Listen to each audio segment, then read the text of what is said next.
Tonight on Nation to Nation, the RCMP is just one example where reconciliation has failed, says a Hill Times columnist. Numerous reports around racism towards Indigenous peoples, a lack of services. There's been no consequence at all. Not all doom and gloom. A Toronto Metropolitan University project says awareness about reconciliation is becoming more positive. Non-Indigenous respondents beginning to align a little bit more in their perceptions of reconciliation with Indigenous respondents. Ontario Premier Doug Ford's killing of a climate action plan faces a legal challenge led by 7 youth. They violated youth and future generations' rights under the Charter to life, to security of the person, and to equality because Ontario's target commits to a dangerous level of emissions. Ani Bojo, hello, I'm Annette Francis and welcome to Nation. Reconciliation is a word that's been heard often over the years, ever since the Truth and Reconciliation Commission released its report and 94 calls to action. That was 8 years ago. Is it actually happening? According to Hill Times columnist Rose Lemay, not really. She joins me now. Welcome, Rose Lemay. Thank you. Glad to be here. According to the Yellowhead report, of the 94 calls to action, 81 remain. With all the talk of reconciliation, how is it that only 13 calls have been acted on? It's a really good question. I don't think there are any nice answers. Governments do have a lot of responsibility for many of the calls, not all of them. And my fear is that governments, federal government included, provinces and territories, haven't really put this reconciliation as a priority. Funding hasn't gone to it. Human resources haven't been tagged to reconciliation. So not much action has actually been completed by governments. The title of your latest column is "Why is Reconciliation Stalling in Federal Departments?" Did reconciliation even start in those places? Well, I would guess that some people would say it hasn't started. I was really intrigued by the Minister Mark Miller when he left Indigenous Services and Crown Indigenous Relations Department. And his comment was that he was surprised in the amount of resistance from within departments to reconciliation. Did it really get started? I think there was some good attempts. I don't doubt that numerous leaders have tried to make it happen. But I actually want to put a focus on unions. For all the talk of solidarity, why aren't unions prioritizing reconciliation and prioritizing reconciliation for their members? How can unions play a big role in that? Unions have played significant roles in the past in the making of what we now call Canada, in terms of giving their support, their weight to issues of solidarity, of human rights. I'm surprised that while at the beginning of the TRC calls to action in 2015, some unions made some small moves towards it. Unions really haven't moved beyond a bit of a performative approach. And so I want to see them actually take more of a lead in this. They can be change makers. It's time they actually did some leading. The last line of that column, you ask why there has been no consequences to civil servants who stall reconciliation. What should happen there? Well, I can think of numerous leaders who should have actually met some consequence. The RCMP has numerous reports against it. And yes, I do include this within the overall federal suite. Numerous reports around racism towards Indigenous peoples, a lack of services. There's been no consequence at all. Public safety really stalled out on funding First Nations policing to an equitable and reasonable amount. Not a lot of consequence. We talk about consequence being the vote. But I think Indigenous needs and equity shouldn't go to a vote. This is a question of morality. This is a question of human rights. It's not up to the voting public. So where are the consequences? I'm not really sure. None has happened, but when Canadians' lives, when Indigenous lives are at risk due to a lack of service from governments, I think there should be consequence. You mentioned also that there's been no call to action in response to the unmarked graves found at residential schools in 2021. What's it going to take to see action there? Wow, I don't know. I really expected more consistent action since the findings from BC and then all across the country and across Turtle Island. I thought there'd be more action. And I often wonder why this hasn't received more international response. Now, this government tends to say, no, this is not an international issue, but human rights actually is an international issue. And I wonder if there needs to be some consequential international response to this in order to force the governments to act. But I also call on provinces and territories. They should be really stepping up more than they are. Reconciliation is something that lays on all of our shoulders. So provinces and territories can't opt out of this. Do you think the federal government is waiting for Bill C-29 to pass, which will fulfill calls to action numbers 53 to 56 and create a National Reconciliation Council? Will this council be effective? I don't know if it can be effective given the proposed structure of it. The only effect that external leaders or people or advisories can have is when they have the legal responsibility of like an ombudsperson, only when they have the right to access all the data and information, which an external advisory will not have. Only when they have the right to call a minister, call a deputy minister to task, can they actually enforce some difference. And an external advisory won't have that. So it relies on the strength of relationship. And that is not what human rights should rely on. Human rights needs to rely on the strength of the law, not in relationship. Prime Minister Trudeau doesn't say the most important relationship to him is with Indigenous people as much these days. Is that a telling sign that reconciliation isn't on the mind of the federal government? Well, I would guess that what is top of mind for the Prime Minister at this point is the next election. And while that could be seen, it's not a surprise.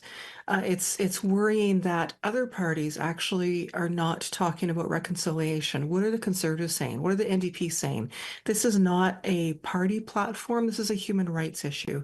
It's a matter of law. And so it concerns me that only one party wants to uphold the law and ensure equity for First Nations children and child welfare, to ensure First Nations policing have the resources that every other municipal policing force would have. This is a matter of human rights. It's not a political issue. Wab Kinew is still relatively a new First Nations Premier of Manitoba. Will he be able to move the needle on reconciliation in that province? I believe Wab Kinew has already moved the needle, and I think I don't know how far he can go with it, but wow, am I ever excited to watch, as I'm guessing a lot of Indigenous peoples are. Indigenous peoples, when we lead, we're not just doing it for Indigenous peoples, we're doing it for all Canadians. And so to see Indigenous peoples front and center in Manitoba now is just truly amazing. And I have so much respect for him. Okay. Miigwech, thank you for joining us. Dollashish. Next, we'll hear more about reconciliation and how to measure its progress. Stay tuned.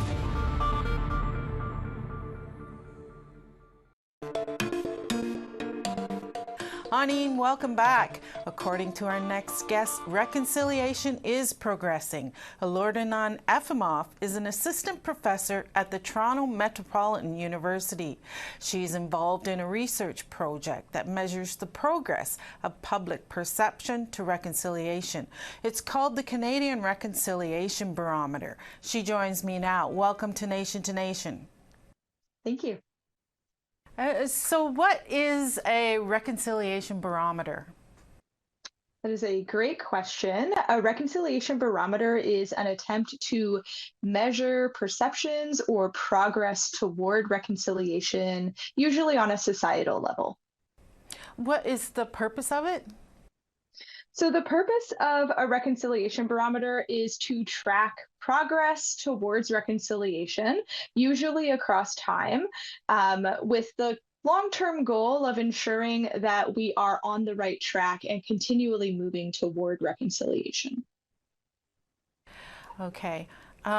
This barometer resulted in a report in 2022 and an update more recently. What was the most surprising conclusion of that? That is a great question. So there were, of course, a lot of results in both of the reports that we've released so far. The most recent, we collected data in 2022 and released the report in 2023. I would say, maybe the most surprising thing has been that we've seen some movement in as little time as a year. So a lot of the things that we're measuring in the Canadian Reconciliation Barometer are big scale societal things that take a long time to move. We know reconciliation is a long-term project. It's going to take a long time. But despite it being a long-term project, we have seen some movement in terms of non-Indigenous respondents beginning to align a little bit more in their perceptions of reconciliation with Indigenous respondents. So it's been kind of a pleasant surprise to see that alignment coming. Where were some of those respondents from? Do you know the areas? Yeah, so the respondents, we had quotas for 6 different regions in so-called Canada. So we included participants from the North, which was just kind of broadly anyone in northern so-called Canada, British Columbia, Alberta, British Columbia, the Prairies, which included Alberta, Manitoba, and Saskatchewan, Ontario, Quebec, and the Maritimes. Okay. Is there anything that Indigenous people would find disappointing in this report? I think so. I think the fact that we are not seeing more progress towards reconciliation is certainly disappointing as an Indigenous person. Specifically, that we're seeing things like systemic equality and personal equality still being things that we're seeing the least progress on. So that, I think, is definitely a disappointing finding. But there's some maybe more positive findings as well that do help to give us a little bit of hope. Before the break, we spoke with the Hill Times columnist Rose Lemay, who describes reconciliation as stalling at the federal level. Does your research come to a similar conclusion? Yeah, that is a great question. So our barometer doesn't specifically look at different levels of government. And I do think some other kind of measures of reconciliation in Canada do reflect this idea that there's a stall, right? When we look at the lack of progress on the calls to action released from the Truth and Reconciliation Commission. But where we might see some reflection of that is in the systemic inequity questions we have on our barometer. And indeed, we've seen that that is one of the areas that participants see the least progress in, which might reflect this idea that there's some stalling happening at a systemic level. The Yellowhead Institute released its 2023 update on reconciliation, and of the 94 calls to action, 13 have been acted upon. Is there a measurement in your study on the priority areas the general public needs to be made aware about? Yeah, I mean, there are definitely areas that need more work, and those areas are, maybe things that the general public, the non-Indigenous public in particular, might not think about super often. So things like systemic inequality or inequity that Indigenous people often experience in Canada, but also things like nation-to-nation relationships that I think the general public might not often think about. Indigenous people might think about those things, but the general non-Indigenous population might not. As well as things like how we're reconciling with the natural world. Are we in a respectful relationship with the natural world that surrounds us? It's something else I think sometimes people aren't thinking about, but is an important part of reconciliation. According to Yellowhead, there's been no call to action in the response to the unmarked graves found at residential schools in 2021, which made headlines at the time. How much of a lasting effect did that have on the Canadian public, do you think? Yeah, great question. So one of the things that we noted in our most recent report when comparing last year's report to our current report is that there's been a huge increase um, in the knowledge of residential schools among respondents in Canada. And we think a large part of that increase in knowledge of residential schools might be due to the discovery or the finding of those unmarked graves and the publicizing of those unmarked graves across the country. So there's the potential that that's created some lasting awareness of residential schools. Of course, we didn't test that specifically, but that's something we suspect is kind of an outcome of that media presence around that discoveries or those findings. So what is the future of this project? Yeah, the future of the Canadian Reconciliation Barometer, I would say ideally we're going to be tracking progress towards reconciliation for many years to come so that we can eventually have, 3-year, 5-year, 10-year progress marks so that we can really try to hold different institutions in this country accountable to reconciliation, to promises that have been made, to the calls to action, to UNDRIP, to all of these guiding documents to make sure that we're staying on track and we're still creating momentum to work towards reconciliation broadly. Okay, thank you, Miigwech, for joining us. Hala, thank you. Stick around. After the break, we'll hear from a lawyer who's representing youth that are taking legal action against the Ontario Premier's climate change targets.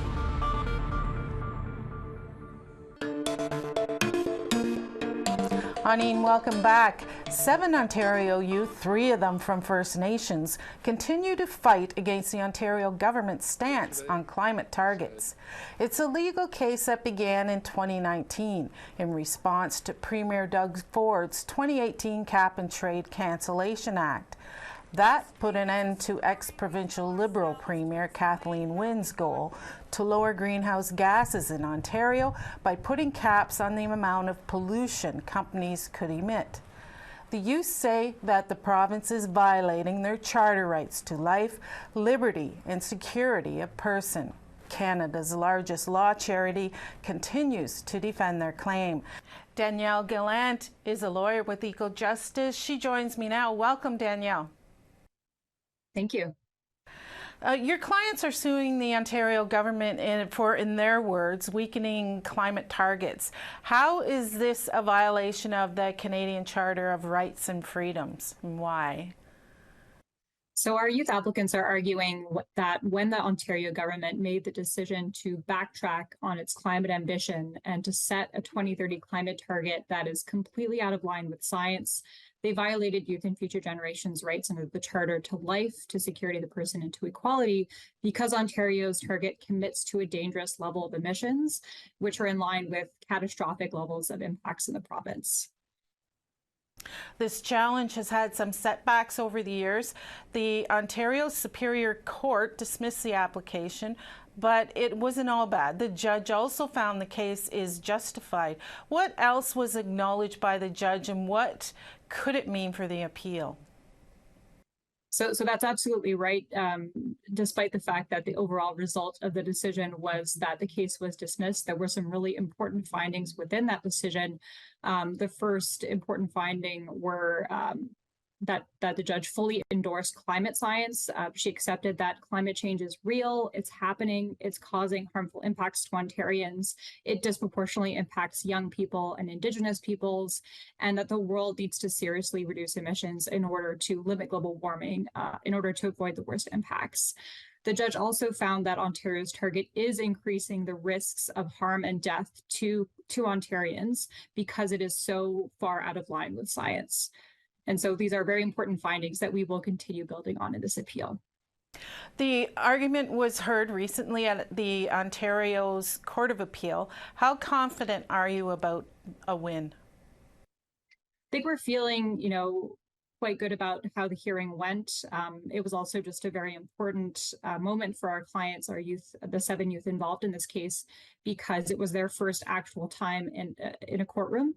The 2 previous hearings had been virtual during the pandemic. And so I think, the experience that they had actually being in the courtroom, seeing the judges, seeing the lawyers was incredibly important. And I think that we left that hearing feeling like it reflected the urgency of this crisis, that the arguments made reflected that this is an existential threat. And so we hope that the courts will agree with us on that. How soon do you expect to hear a decision from the Court of Appeal? So we don't know exactly when we will receive a decision.